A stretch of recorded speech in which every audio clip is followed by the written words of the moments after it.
Hey everyone, Joe here. I want to welcome you guys back to my author's channel here on YouTube. As promised, for today's video, I'm going to be talking about building a better monster, which is a discussion of the creatures that I have created or am in the process of creating for my trilogy of novels, Rivendoah. In addition, I'm sort of revamping the campsite out here around the fire pit, making some seating, and it's actually turned out to take me a lot longer than I anticipated. Been taking a lot of pieces of video here and there, so this may end up being 3 videos. I won't know for sure until at least 2, but may end up being 3 videos. I won't know until I start the editing process. But in addition, there are some additional things I wanted to talk about in terms of my approach to creating monsters and creatures for Rivendoah. So, one of the things I did want to say is it's middle of July, so it's way too hot to build a campfire today in the fire pit. So I didn't want to go without my coffee.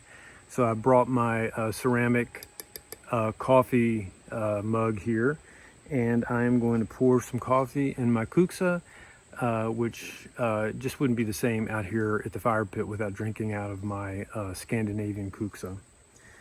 So let's go ahead and get that poured. I'll take a couple sips,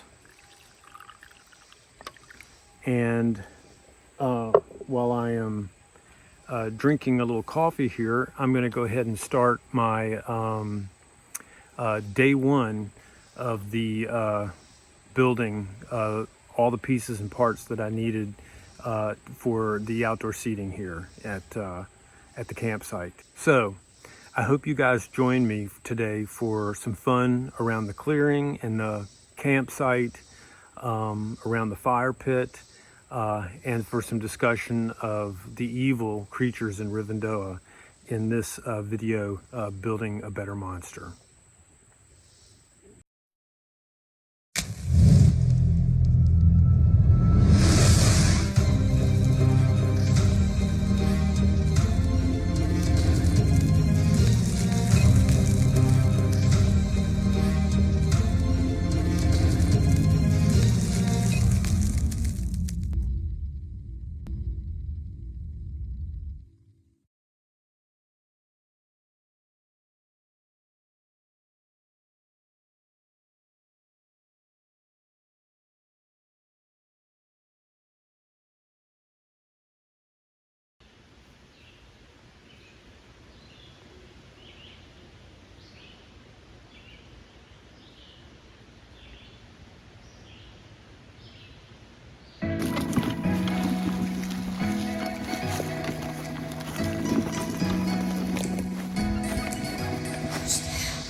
Well, I am sweating up a storm out here, but I am making some progress. As you can see, I've got, there's a tree that came down that I've been using to make the seating here. There was a pine tree, a white pine, and this looks like some kind of oak maybe here for the top piece. And then I'm going to take the weathered planks and put those on top for seating. So I'm getting started here.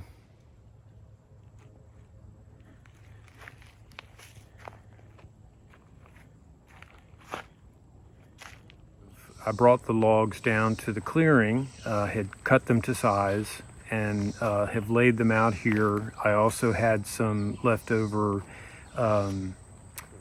wood, small pieces of wood that I'm going to use for the base for the seating that you can see here.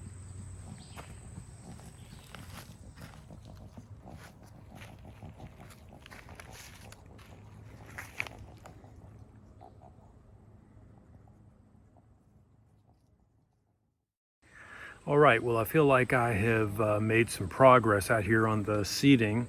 In looking at the second bench that I have set up, I think I may end up moving it so it's a little bit more, creates more of a circle around the fire pit, but I'm going to work on that. Haven't quite thought that through yet. I thought I'd start out by talking, once again about my love of monsters, which I have done in one of the previous videos. Vampires, werewolves, mummies, zombies, and the rampaging beast. They just sort of fired my imagination as a child. I loved as I said, the Universal monsters, and then later the monsters, which were really a remake of the Universal monsters in the Hammer horror films that came out in the 50s and 60s. And then, of course, in the 80s, that was sort of a golden age of monster films. You had, in 1979, Alien, and then the other Alien films that came out, Pumpkinhead, The Thing, one of my favorite all-time films, Predator, and of course The Fly, all classic monster flicks. Told in a new way with, with the great special effects, practical effects of that era. Of course, all those were pre-CGI, but great films nonetheless. And in fact, in some ways, they seem more real because of the practical effects. But that could be a whole nother video talking about that. For my trilogy of novels, Rivendoah, I wanted to create something different. I wanted it to be something familiar, but definitely something different, something new. One of the things that really helped me define my monsters and the creatures that I wanted to create in Rivendoah was a book called Writing Monsters by Philip Athens. I actually brought it out here with me. It's a great book. It's everything you want to think about before you sit down to write your monsters. In the beginning of the book, there's actually a monster creation form, which if you look closely, you can see it has all the aspects and things that you would need to develop your monster. You can make copies of it and then, fill out your ideas. And it just helps you kind of define what you want your creature or your monster to be. The book comes in 3 parts, and it's like what they are, why they're here, and then how to write them. And it's got some really good info in here that I found very helpful. What they are. They talk about, what is the monster, what makes the monster scary, transformation, where do they come from, monster or villain, and actually in Rivendoah I have both the villain and the monster. In the second section of the book, in part 2, why they're here, it talks about monsters as metaphor, monsters as obstacle, monsters as agents, agents of change, monsters as a source of pity, which is something I have talked about previously, and monsters as a source of magic or technology, bringing out the good or the evil in the people around them. I found that, was very helpful, and especially in the section how to write them, it says, setting the rules. What is the size of the monster? Its powers and abilities, weakness, description, the 5 senses, and then most important is staging the reveal. Because when your monster first appears, you want that to be a really powerful moment in your writing. And then they have isolation, originality, cliches, and archetypes. So those are all good things, and I would highly recommend this if you're going to be writing monsters or creatures or dark fantasy creatures. You're probably definitely going to want to read this, so I highly recommend it. So anyway, I'm going to finish off this part of discussion on building a better monster and get back to work building some seating out here at the campsite.